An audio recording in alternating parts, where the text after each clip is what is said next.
Hello, good morning. अपना जो कल जो टॉपिक था उससे जो क्वेश्चन था वो था कि मूल रोमों से जो जल है वो कहाँ पहुंचता है, जाइलम तक पहुंचता है। तो उस प्रवाह को क्या बोलते हैं, पार्श्वीय प्रवाह। तो कल की जो क्वेश्चन है उसका आंसर है पार्श्वीय प्रवाह। ठीक है, और सभी बच्चों को इसके लिए कमेंट करना है। जो भी क्वेश्चन पूछा जाए तो उसका उत्तर जरूर देना। क्यों? क्योंकि आपके नंबर उसमें क्या होंगे, टेस्ट में ऐड होंगे। ठीक है, तो आज अपना टॉपिक है रसारोहण। लेसन नंबर 6 है, उससे जो अपना टॉपिक रहेगा वो है रसारोहण। तो रसारोहण होता क्या है? सबसे पहले रसारोहण किसे कहते हैं? तो गुरुत्वाकर्षण के विपरीत गुरुत्वीय बल अंदर की तरफ पड़तों के द्वारा अंदर की तरफ जो लगाए बल को क्या कहते हैं? गुरुत्वाकर्षण बल। तो गुरुत्वाकर्षण बल के विपरीत पादपों में जल ऊपर चढ़ने की क्रिया, जैसे मान लीजिए ये प्लांट लगा हुआ है, नीचे मिट्टी और पानी है, तो जल का यहाँ नीचे गुरुत्वाकर्षण नीचे की तरफ, ऊपर से नीचे की तरफ कौन सा बल लगेगा? गुरुत्वाकर्षण। तो गुरुत्वाकर्षण के विपरीत जल के ऊपर चढ़ने की क्रिया, जल के ऊपर चढ़ने की क्रिया क्या कहलाती है? रसारोहण कहलाती है। दोबारा देखिए आप चित्र, रसारोहण किसे कहते हैं? तो गुरुत्वाकर्षण के विपरीत पादपों में जल ऊपर चढ़ने की क्रिया, किसी भी पादप को उसमें जल ऊपर चढ़ने की जो क्रिया है उसे क्या कहते हैं? रसारोहण कहते हैं। ठीक है, अब इस रसारोहण की क्रिया का अध्ययन करने के लिए इसे दो भागों में डिवाइड करते हैं कि रसारोहण का मार्ग क्या है और रसारोहण की क्रिया विधि क्या है, कैसे होती है। दो इस अध्याय में हम पढ़ेंगे कि रसारोहण है वो किस प्रकार से होता है। तो पहला रसारोहण मार्ग, दूसरा रसारोहण की क्रिया विधि। ठीक है, फिर सबसे पहले बात करेंगे अपन रसारोहण मार्ग के लिए कि रसारोहण मार्ग क्या है। रसारोहण मार्ग क्या है? तो ये हमने पादप बनाया समझने के लिए इसी तरह है। तो रसारोहण मार्ग क्या होते हैं? तो जल है वो किसके द्वारा शुरू होता है? मूल रोमों के द्वारा। मूल रोमों से कहा जाता है जाइलम, कहा जाता है जाइलम। तो मैंने कल बताया भी था आपको, मूल रोमों से कहा जाएगा जाइलम। तो इसे अपन क्या बोलते हैं? पार्श्वीय प्रवाह है। और उसके पद पढ़े थे हमने अलग अलग, 3 पद पढ़े थे। ठीक है, हिपोप्लास्ट, सिम्प्लास्ट, रसदानी। तो यही बात करेंगे दोबारा अपन कि जल है वो मूल रोमों से कहा जाता है जाइलम की वाहिकाओं या वाहिनिकाओं में प्रवेश करता है। जाइलम की वाहिकाओं और वाहिनिकाओं में प्रवेश करता है और फिर कहां चला जाता है? पादप के शीर्ष भाग। ये देखिए आप, जैसे मान लीजिए यहां पर ये रूट है और इसमें ये क्या है? मूल रोम। तो जल यहां से जाएगा और फिर जाइलम वाहिकाओं वाहिनिकाओं के द्वारा पादप के कहां चला जाता है? शीर्ष भाग में। कहां चला जाता है? शीर्ष भाग में। तो रसारोहण का मार्ग क्या है? जाइलम की वाहिका और वाहिनिका, इसके द्वारा जल है वो पादप के शीर्ष भाग तक या पत्तियों तक जो जल है वो हो जाता है। दोबारा देख लीजिए आप, यहाँ पर मूल रोम है उसके द्वारा जल का क्या किया जाएगा? अवशोषण। फिर कहा जाएगा जाइलम की वाहिकाओं और वाहिनिकाओं, और फिर पादप के कहां चला जाएगा? शीर्ष भाग पर जल चला जाता है। ठीक है, तो मार्ग कौन सा हुआ? ये मार्ग हो गया कि आपसे पूछे रसारोहण का मार्ग क्या है? तो जाइलम की वाहिकाओं और वाहिनिकाओं, इसके द्वारा जल कहा जाता है ऊपर। इसको सिद्ध करने के लिए एक प्रयोग किया गया था जिसे क्या कहते हैं? गुल मेहंदी प्रयोग या बालसम प्रयोग कहते हैं। क्या कहते हैं? गुल मेहंदी प्रयोग या बालसम प्रयोग कहते हैं। अब इसमें क्या होता है? गुल मेहंदी और बालसम प्रयोग में क्या किया गया कि जो प्लांट है, बालसम का प्लांट है, उसकी एक टहनी को काट दिया और काटकर कहां डाल दिया? सैफरनिन के घोल में। किसमें डाल दिया? सैफरनिन का तनु विलीन है उसमें ये डाल दिया। अब सैफरनिन विलीन होता है ऊतकों को विरंजित करने के लिए काम में आता है। मैंने एक बार आपको लीफ के लिए बताया था, तो स्टेम को कट किया था, लीफ और स्टेम उसको किससे विरंजित किया था? सैफरनिन से। तो सैफरनिन है वो क्या होते हैं? ऊतकों को विरंजित करने के लिए विशेष प्रकार का एक विलीन है। तो यहाँ कौन सा गोल लिया, सेफनी का गोल लिया और इस टहनी को इसके अंदर रख दिया, इस प्लांट की टहनी को काटकर इसके अंदर रख दिया। अब रखने के बाद में कम से कम 2-3 घंटे के बाद में अपन अध्ययन करते हैं तो पत्तियों की सिराई, ये लीफ है, इसकी सिराई कौन सी हो जाती है, लाल रंग की हो जाती है, यानी इसके किनारे हैं वो कौन से हो जाते हैं, लाल रंग के। तो पत्तियों के जो किनारे हैं वो कौन से रंग के हो जाते हैं, लाल रंग के हो जाते हैं। तो हमने बालसम प्लांट की एक टहनी ली, टहनी इसमें डाला, सेफनिन की विलियन में, और 2-3 घंटे के बाद में अपन अध्ययन करते हैं तो पत्तियों की सिराई क्या हो जाती है, लाल हो जाती है। और सिराई लाल हो जाती है तो इसका अपन अध्ययन करते हैं, अनुप्रस्थ काट काट के फिर अपन देखते हैं माइक्रोस्कोप से। तो पत्तियां या पर्णग्रंथ है वो उसके अंदर उपस्थित जाइलम नलिकाएं कौन से रंग की दिखाई देती है, लाल रंग की दिखाई देती है। जाइलम जो नलिकाएं है वो कौन से रंग की दिखाई देती है, लाल रंग की दिखाई देती है।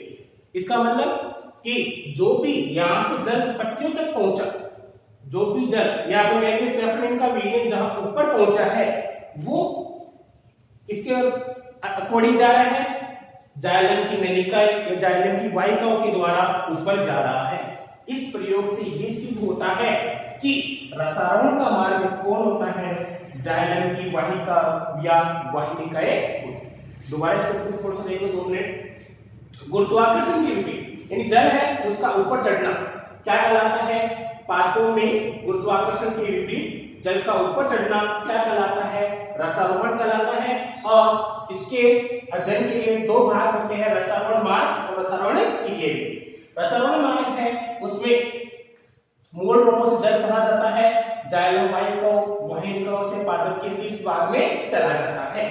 और इसके लिए प्रयोग किया गया था वो कौन सा था, बालसम। इसकी टहनी को काटा, कहां रखा, सेफनिन के घोल में रखा और 2 से 3 घंटे बाद में अध्ययन करते हैं तो पत्तियों की सिराई कौन सी जाती है, लाल हो जाती है। इससे ये स्पष्ट होता है कि रसारोहण की क्रिया का जो मार्ग है वो क्या है, जाइलम की वाहिका या वाहिनिकाएं होती है। अभी नेक्स्ट, हाँ, अब रसारोहण की जो मार्ग के बाद में हम पढ़ते हैं रसारोहण की क्रिया विधि। दूसरा टॉपिक अपना टॉपिक साहब क्या है, रसारोहण की क्रिया विधि। अब रसारोहण की क्रिया विधि के लिए सिद्धांत दिए गए थे, 3 सिद्धांत दिए गए हैं। पहला सिद्धांत है जेल सिद्धांत, दूसरा है मूलदाब सिद्धांत और तीसरा है भौतिक बलवाद सिद्धांत।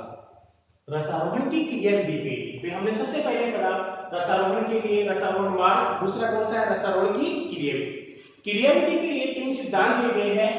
पहला सिद्धांत है जेल सिद्धांत, दूसरा है मूलदाब सिद्धांत, तीसरा है भौतिक बलवाद सिद्धांत। तो पहला सिद्धांत पढ़ते सबसे पहले जेल सिद्धांत क्या है, ठीक है, नाम से ये जेल यानी जीवित।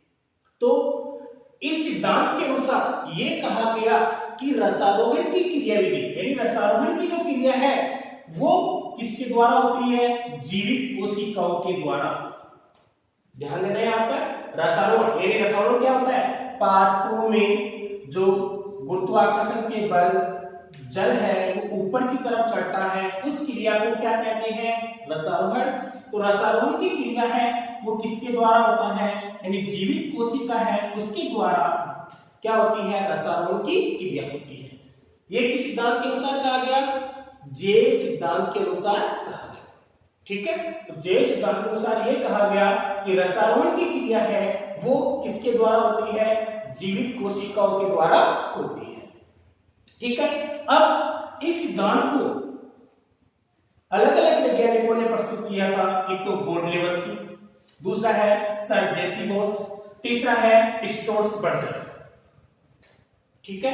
अब यहां पर सबसे पहले है गोडलेवस्की। कौन सा है, गोडलेवस्की है जो सबसे पहले बात करेंगे। गोडलेवस्की ने जो सिद्धांत दिया है उसका नाम क्या है, रिले पंपवाद सिद्धांत। गोडलेवस्की है उसने जो सिद्धांत दिया उसका नाम क्या है, रिले पंपवाद सिद्धांत। जबकि दूसरा सिद्धांत दिया था सर जेसी बोस ने, ये कौन सिद्धांत है, स्पंदन सिद्धांत। और तीसरा है स्टोर्सबर्गर है उसने जो सिद्धांत दिया है वो केवल ये बताया कि केवल ये जीवित कोशिका कोई संबंध नहीं होता है, केवल अनुकूल वातावरण प्रदान करती है। तो देखिए सबसे पहले हम पढ़ेंगे गोल्डलेवस्की। जे सिद्धांत के अनुसार क्या कहा गया, केवल जीवित कोशिकाओं के द्वारा रसायन की क्रिया होती है। फिर गोल्डलेवस्की है, उसने क्या कहा कि जाइलम जो मर्दूतक है यानी पेरेन्काइमा, जो मैंने पढ़ा था आपने, जाइलम पेरेन्काइमा और अनुप्रस्थ काट में संरचना पड़ी थी, तो अंदर ही अंदर क्या पाई थी, मज्जा किरणें। तो ये कह रहा है कि सिद्धांत के अनुसार बताया गया है कि जाइलम मर्दूतक है और मज्जा किरणें हैं, उनमें पराशर दाब में आवर्ती परिवर्तन होते हैं। उसके पॉइंट ये हो गया, क्या कहा, सबसे पहले गोल्डलेवस्की ने क्या कहा कि जाइलम मर्दूतक व मज्जा किरणों के मध्य पराशर दाब में क्या होते हैं, आवर्ती परिवर्तन। इस प्रकार परिवर्तन होते हैं जिसके कारण जल कहां चला जाता है, जड़ से कहां तक चला जाता है, पादप के शीर्ष भाग तक पहुंच जाता है। तो सबसे पहले गोल्डलेवस्की ने ये कहा कि जाइलम मर्दूतक मज्जा किरणें उनके अंदर पराशर दाब में आवर्ती परिवर्तन होते हैं, जिसके कारण यानी उसमें पराशर दाब में परिवर्तन होंगे, तो जिसके कारण क्या होगा, जल ऊपर चला जाता है या रसायनों की क्रिया होती है। फिर सेकंड, दूसरा कौन सा, सर जेसी बोस। दूसरा कौन सा है, सर जेसी बोस। अब यहां पर वलकुट है, इसने क्या कहा, वलकुट की सबसे, वलकुट आपने पढ़ा था एपिडर्मिस के नीचे कॉर्टेक्स, कॉर्टेक्स को क्या कहते हैं, वलकुट। वलकुट के सबसे अंदर वाली परत, वलकुट के सबसे अंदर वाली जो परत होती है वो क्या करती है, स्पंदन करती है, और स्पंदन करती है तो जल कहां चला जाता है, ऊपर चला जाता है या पादप के अन्य भागों तक पहुंच जाता है। इस क्रिया को किसने कहा, किसने दिया था, सर जेसी बोस ने दिया था, और इसका कौन सिद्धांत हो गया, स्पंदन सिद्धांत। भाई सबसे पहले कौन सा, गोल्डलेवस्की, जिसने कहा रिले पंपवार सिद्धांत दिया, और दूसरा जो वैज्ञानिक है सर जेसी बोस। तो वलकुट के सबसे अंदर वाली परत है वो क्या करती है, स्पंदन करती है। इसको कौन सिद्धांत बोलते हैं, स्पंदन सिद्धांत कहते हैं। एक अपनी बुक में इसी लेसन में क्वेश्चन दे रखा है कि सर जेसी बोस ने कौन से पादप पर कार्य किया, तो भारतीय टेलीग्राफ, भारतीय टेलीग्राफ। दोबारा सुन लेना कि सबसे सर जेसी बोस ने कौन से पादप पे कार्य किया, तो भारतीय टेलीग्राफ प्लांट पर कार्य किया। अब तीसरा पॉइंट है स्टार्च वर्जन। इसने क्या कहा कि जीवित कोशिका का कोई संबंध नहीं होता है, यानी यहाँ पे दोनों तो कह रहे हैं कि जीवित कोशिका काम कर रही है, परंतु ये क्या कह रहा है कि जीवित कोशिका का कोई काम नहीं होता है, केवल क्या करती है, अनुकूल वातावरण प्रदान करती है। क्या करती है, केवल अनुकूल वातावरण प्रदान करती है। दोबारा देख लीजिए तीनों पॉइंट को कि जे सिद्धांत में क्या कहा गया कि रसायनों की क्रिया किसके द्वारा होती है, जीवित कोशिकाओं के द्वारा, और गोल्डलेवस्की ने जो प्रयोग किया वो रिले पंप हुआ था, जिसमें क्या कहा गया, जाइलम मर्दूतक व मज्जा किरणों में परावर्तन दाब में क्या होते हैं, आवर्ती परिवर्तन होते हैं। और दूसरा है सर जेसी बोस ने कौन सिद्धांत दिया, स्पंदन सिद्धांत दिया, और इसने कहा कि वलकुट के सबसे अंदर वाली परत स्पंदन करती है, और इसे कौन सिद्धांत बोलते हैं, स्पंदन सिद्धांत। और भारतीय टेलीग्राफ प्लांट पर सबसे पहला अपना कार्य किया था। और तीसरा स्टोर्स वर्जन ने क्या कहा कि जीवित कोशिकाओं का इसमें कोई संबंध नहीं होता है, केवल क्या प्रदान करती है, अनुकूल वातावरण प्रदान करती है। तो आज जो अपने टॉपिक से सबसे जो क्वेश्चन होगा वो है कि सर जेसी बोस ने कौन से पादप पर अपना कार्य किया, और इसके लिए सभी बच्चों को कमेंट लिख के आपको भेजना है। क्यों नंबर जुड़ते हैं उसके आपको, तो सभी को कमेंट करना है। कोई प्रॉब्लम हो तो पूछ लेना। और इसके दो सिद्धांत, इस चैप्टर के दो सिद्धांत रहेंगे, मूलतः और भौतिक बलवाद सिद्धांत, जो नेक्स्ट टॉपिक में अपन पढ़ेंगे। Thank you.